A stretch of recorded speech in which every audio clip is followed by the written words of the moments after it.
said, oh, well, I have a box of letters that your grandparents wrote back and forth. Did you sometimes get reactions from people that were?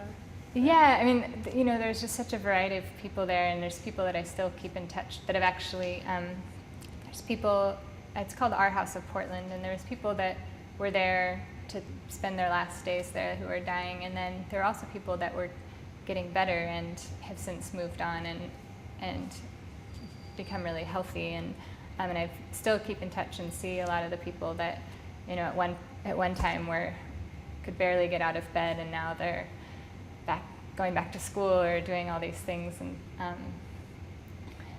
and I forgot where I was going with that.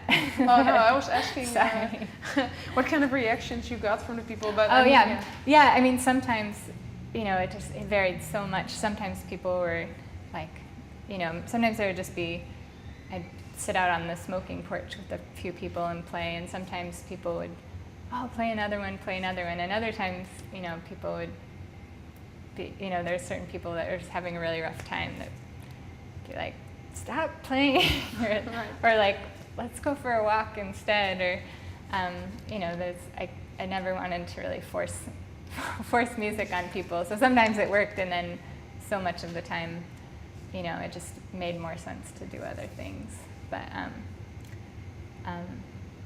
it was still a great, it was a great place, and I have some wonderful memories of playing songs for people there. Sounds beautiful. Oh, thanks. So, let's see. Yeah, I read that on your first album, when you were writing, you were reading letters from your grandparents. Yeah, I never got to know my grandfathers. They both died before I was born, and my grandmother on my mom's side had Alzheimer's, and so I really didn't get to know her as as a normal person. Her brain, she'd really gone downhill by the time I was kind of old enough to know what questions to ask a grandmother, and I went through this period of time that I really just wanted to know more about where I came from and where my family came from, and I didn't have a lot of sources. I didn't have a lot of people alive, and my dad had passed away, and his parents had passed away, and so I felt really this disconnect and this lack of information about who were the people that came before me. And at that time, my mom said, oh, well, I have a box of letters that your grandparents wrote back and forth, and up in the attic, and I had no idea that they had existed, and so I got up and dug through them, and there's actually two boxes, and they're these big file boxes just stuffed full of letters, and they wrote from when they were in high school, first meeting, then he went off to be in the Navy, through the birth of, they had 6 kids, so through the birth, I'm not sure, I think through the birth of 5 of their kids.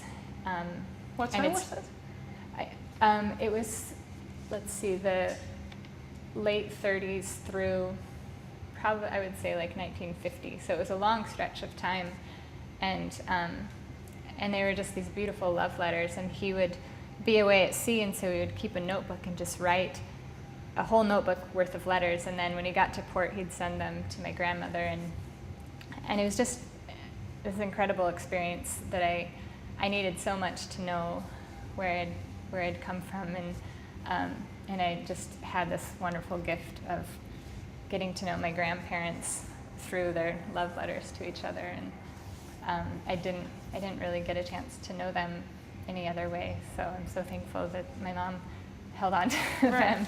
So was there a part that really stood out and that you maybe used for? A lot of it, I never took text directly from the letters, but I think a lot of it I was just imagining their relationship, and then also I think just the experience for me, what I was going through reading these letters and the comfort that it brought me to connect to my family history. I think that became more important as far as the songs that I ended up writing. So, did it make the songs maybe a bit seem a bit unreal, because you read all those love letters and you know they're real, but also they're not real in a sense because they're so romantic and it's kind of an old picture, you know what I mean? Yeah, you know, the songs on that record aren't really romantic songs. They're kind of these dreamy songs, and they're kind of dreaming of some other place or time, a lot of them, and so they really don't feel like romantic songs. I think they feel more like songs about kind of reaching out towards